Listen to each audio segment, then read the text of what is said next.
Hello, Algebra 2 students. This is a lecture on solving rational equations. Remember what a rational expression would be is a polynomial divided by a polynomial.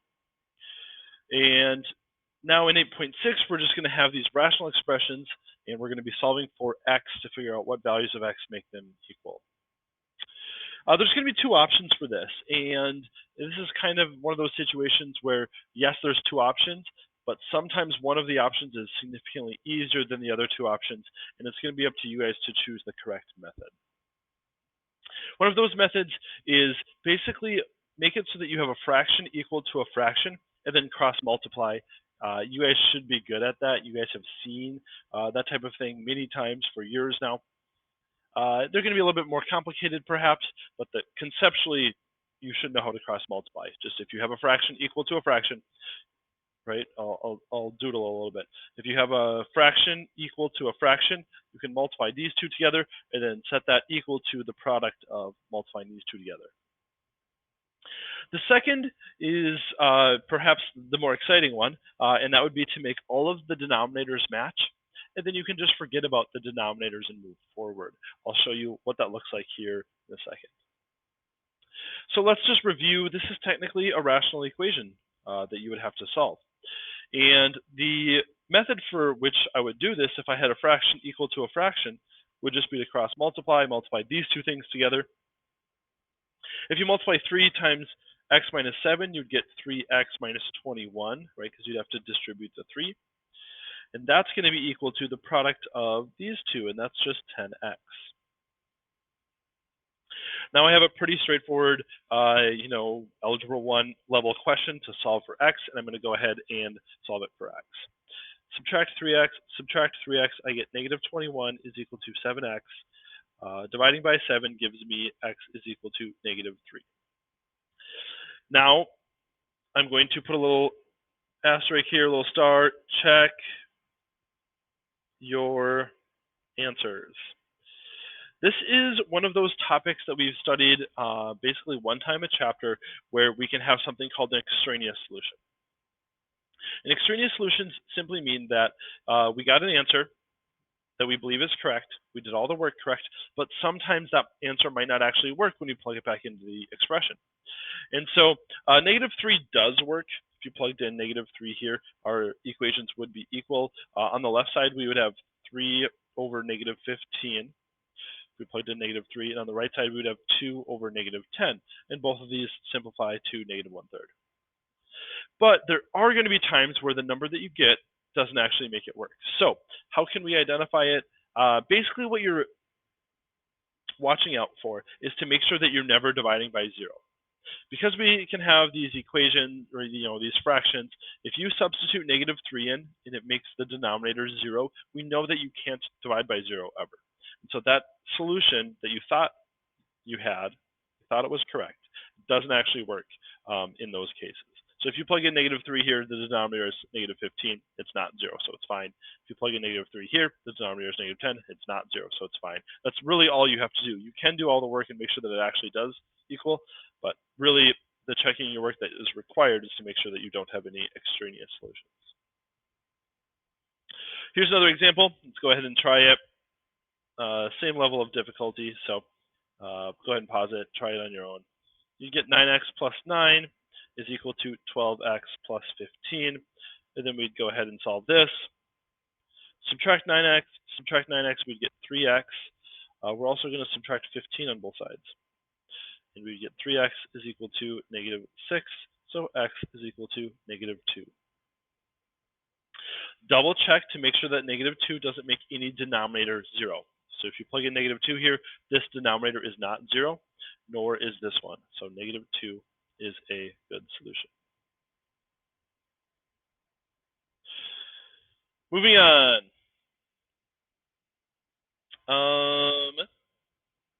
Once again, same idea. We have a fraction equal to a fraction. We can multiply these together. This one's probably going to be a little bit more complicated. We'd have 2x squared plus 5x is equal to 11x plus 8. Now, this is a quadratic, where these ones we were solving just linear equations, no variables under x's. This one's going to be a quadratic. We're going to have to use some quadratic solving.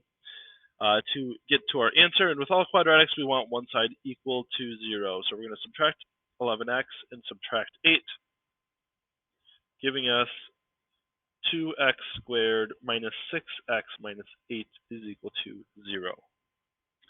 Now, solving this, we could use the box method. We could use the quadratic formula.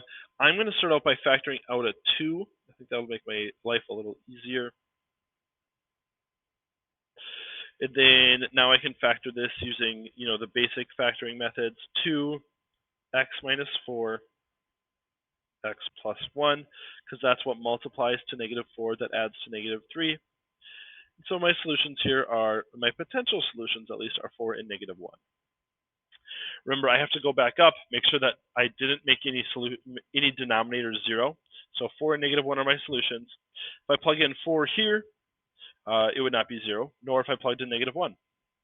And then what about over here? If I plug in 4 here, my denominator is not 0, nor if I plugged in negative 1. So both solutions should work.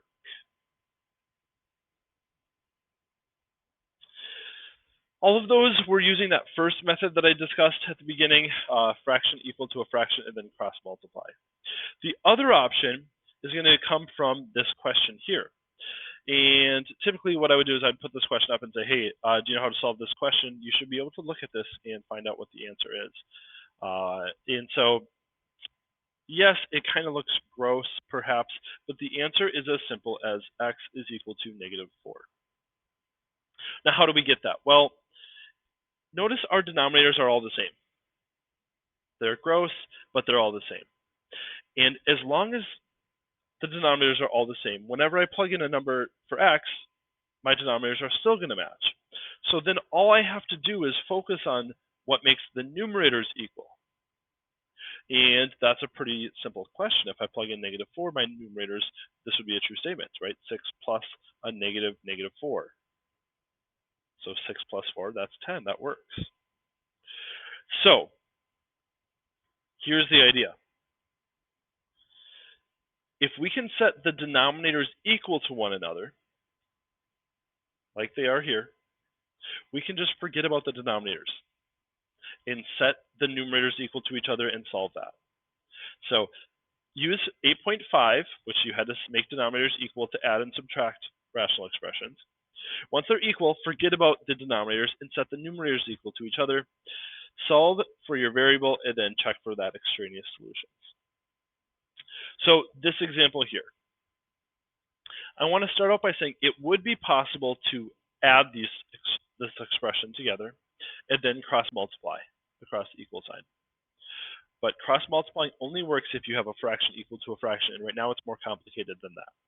So instead what I'm going to do is I'm going to focus on making the denominators all the same, and I'm going to find the least common multiple using the tactics from 8.5. I can tell right now that this one is going to need a 2 over 2, and so will this one. So times 2, and this one needs to be times by 2, and this one needs an x minus 1 over x minus 1. If I do that, all of my denominators are 2 times x minus 1. Therefore, I can just wipe away my denominators and only focus on the numerators. So here, they're all 2x minus 1. I'm going to just forget about them and work with the numerators. So I'm going to distribute that 3 in, 3x minus 3, and then I'm adding 8, and that's going to be equal to 2x plus 2. And I have a very simple, straightforward problem to solve here for x. So what did I do? I focused on making the denominators equal. That's stuff from 8.5. And then once they were equal, I just wiped them away and then focused on the numerators. I had to do a little bit of distribution perhaps, but I have a fairly easy problem to solve. I can subtract 2x on both sides. X plus 5 is equal to 2. Subtract 5, x is equal to negative 3. Now I want to go up and make sure negative 3 doesn't make any denominator 0 when I substitute it in, and it doesn't. So then negative 3 is going to be our answer.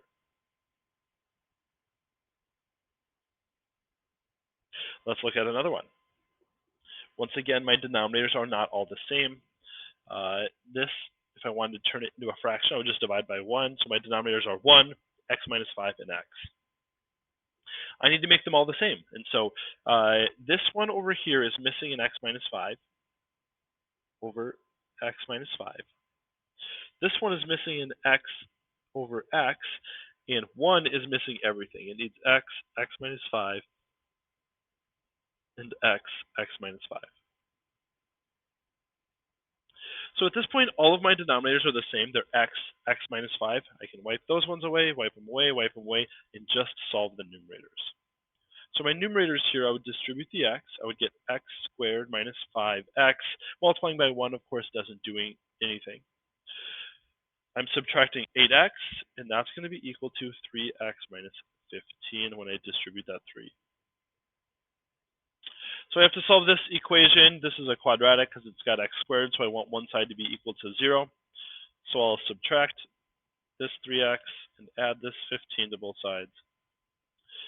So I'd have x squared minus a 5x, minus a 8x, and minus a 3x is going to be minus 16x.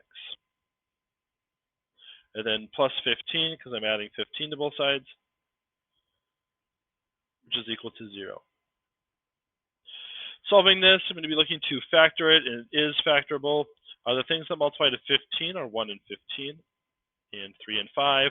How do I make any of these factor pairs get me to negative 16?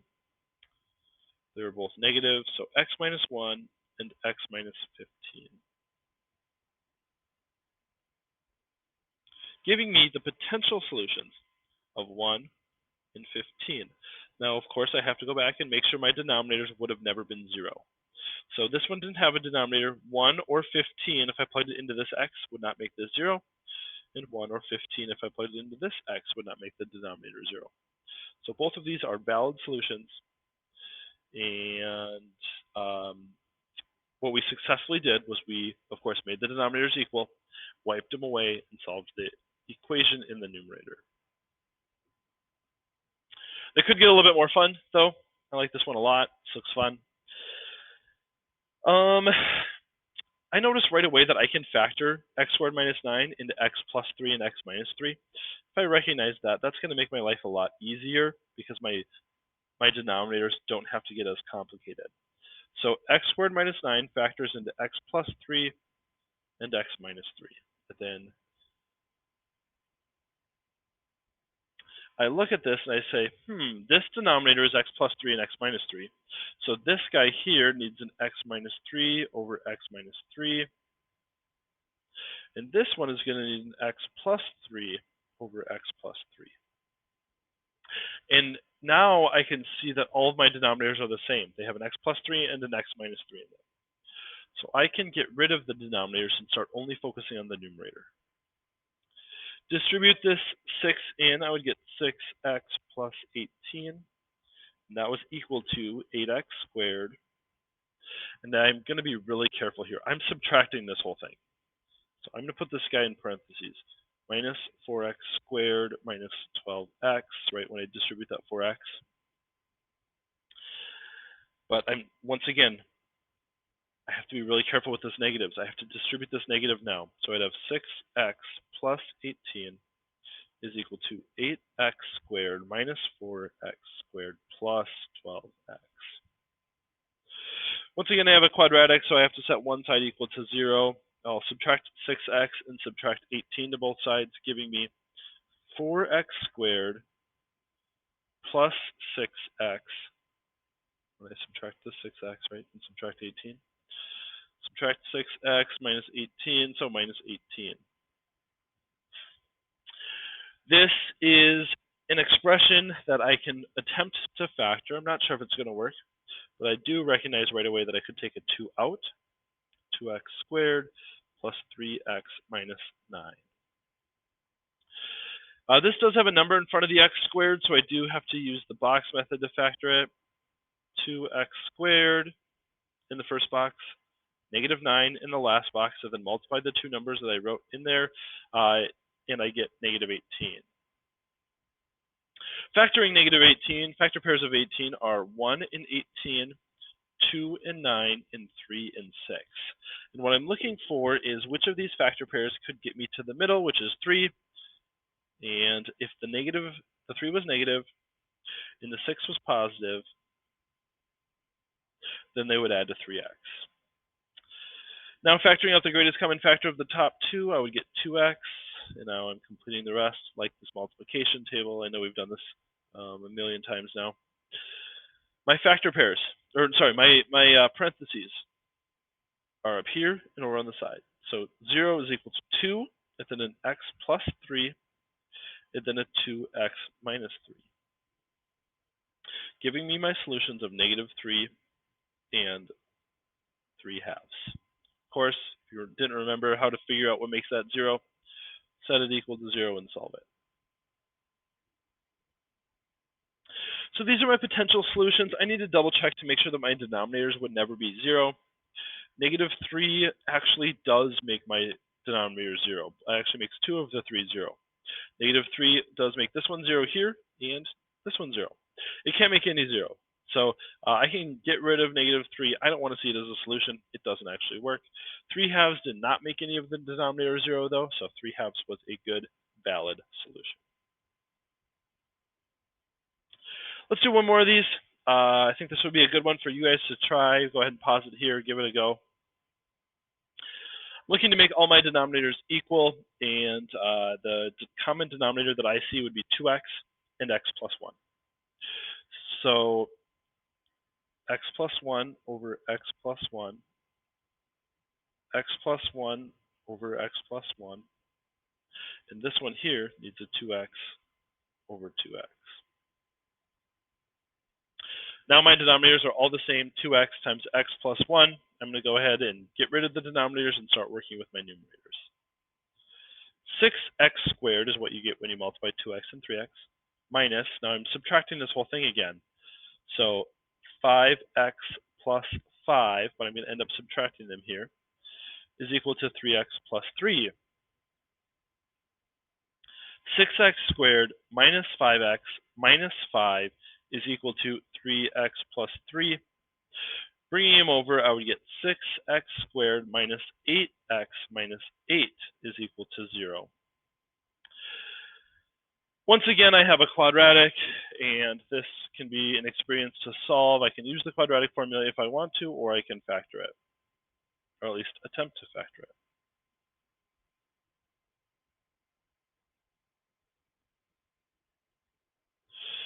I'll go ahead and try the box method. Let's see how it goes. 3x squared in the first box, negative 4, negative 12, looking for factors that get you to negative 4. And those factors are going to be negative 6 and 2. So negative 6x and 2x. So it did factor. I was able to factor it. So I'd get 2 times x minus 2 times 3x plus 2, and that's all equal to 0. Giving me solutions, or at least potential solutions, of 2 and negative 2/3. I'll go ahead and check these, make sure that my denominators would not be 0. 2 doesn't make any of my denominators 0, nor does negative 2/3. So both of these are going to work, and those will be my solutions. So this has been section 8.6 on solving rational equations. Please let me know if you guys have any questions.